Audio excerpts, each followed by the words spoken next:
Selamat datang di channel Berkanca. Di sini Haris sebagai admin magang akan menjelaskan bagaimana cara merakit PC. Ini kita di budget mungkin sekitar 3 jutaan atau mungkin di bawahnya, budget pelajar mahasiswa ya. Nah, selain itu rakitan ini juga mungkin irit daya karena kita pakai komponen-komponen low power tanpa mengorbankan performa gitu. Oke, kita mulai dari prosesor. Kita pakai prosesor Intel yaitu Gen 7. Serinya adalah i3 7100. Oke, mari kita lihat. Ya. Kemudian di sini ada RAM Kingston Fury HyperX dengan kecepatan 2666 megatransfer per second. 2 keping. Ini kapasitas totalnya adalah 8 GB. Oke. Kemudian dari storage kita pakai SSD SATA berkapasitas 480 GB dari merek Cleve Neo N400. Kemudian semua itu nanti akan kita pasang di motherboard ASRock H110M HDV. Ini merupakan platform Intel LGA 1151. Oke. Kemudian untuk graphic card kita juga menggunakan graphic card dari AMD Radeon RX 460 dari merek Sapphire dengan VRAM 2 GB GDDR5. Lalu untuk power supply atau jantung utama dari PC ini kita menggunakan dari Corsair ya, ini second dengan seri VS450. Oke.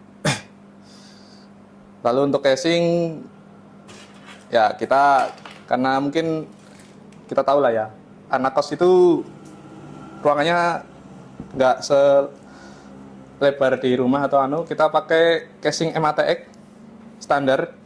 Ini kita dari Einarec PM060i.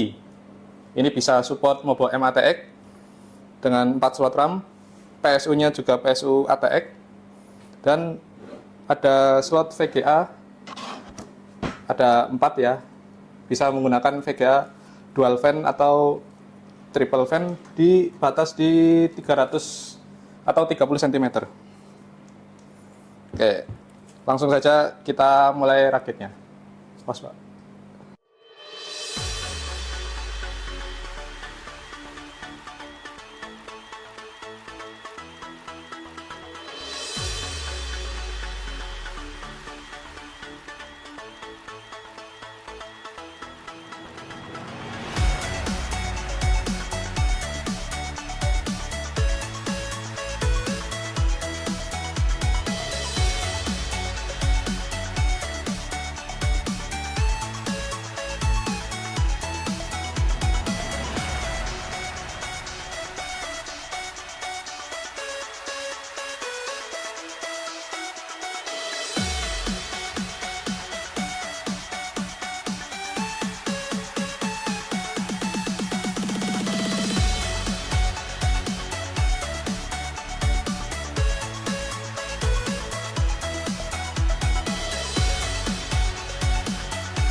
Oke, ini merupakan tampilan dari HW Info, CPU set dan GPU set PC rakitan kali ini.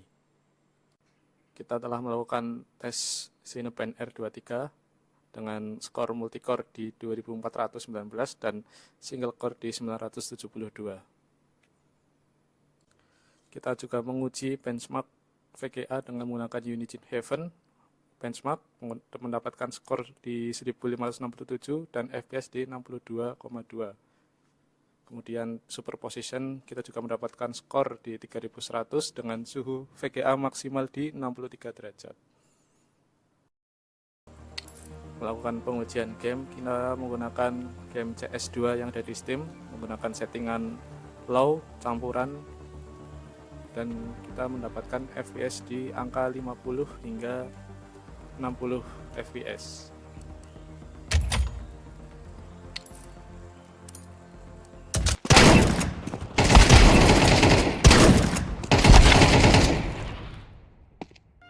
Game selanjutnya yang kita uji yaitu War Thunder di settingan grafis medium low di resolusi 1080p. Kita juga mendapatkan yang FPS yang cukup tinggi di angka 70 hingga 100 FPS.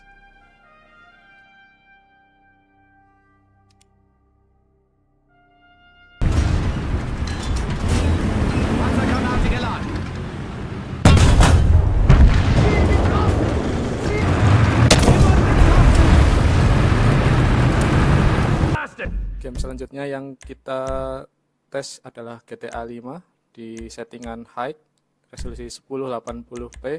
Kita mendapatkan FPS di angka 50 sampai 60-an FPS.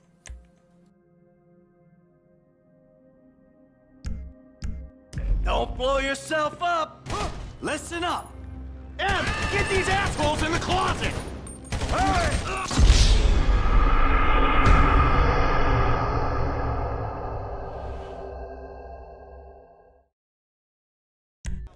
Game selanjutnya yaitu game sepak bola. Kita menggunakan PES 21 dengan season patch 2025.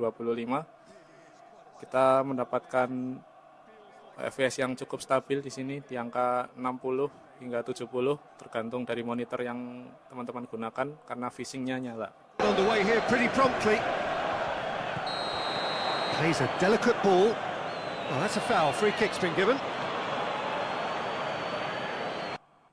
Oke, untuk konsumsi daya PC ini memakan 112 Watt pada saat full load di GTA 5.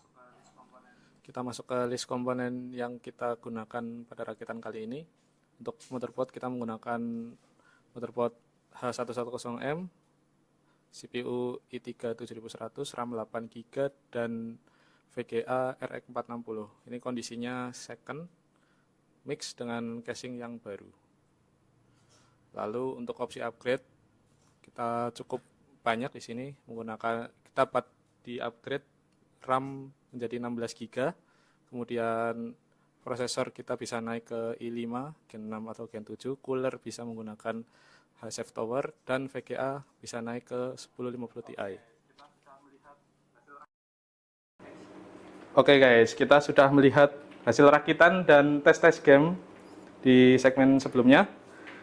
Oke, menurut kami di budget 2 jutaan PC ini bisa dibilang sudah worth it ya, karena selain menawarkan efisiensi daya yang minimal, bisa untuk dipakai di kamar kos atau di kamar rumah, itu juga menawarkan kinerja gaming yang cukup bersaing di harganya. Kemudian ini juga bisa digunakan untuk kerja lain seperti Word, menulis esai, menulis di Excel, dan desain grafis yang ringan-ringan. Begitu. PC ini juga dapat memainkan game-game kekinian di resolusi Full HD, tapi dengan FPS yang mungkin masih bisa dibilang diwajarkan saja, mungkin di sekitar 60-70 FPS begitu. Seperti itu saja dari kami. Mungkin jika ada kritik atau saran, kami sangat terbuka, bisa dituliskan di kolom komentar. Kita berjumpa lagi di video selanjutnya. Terima kasih.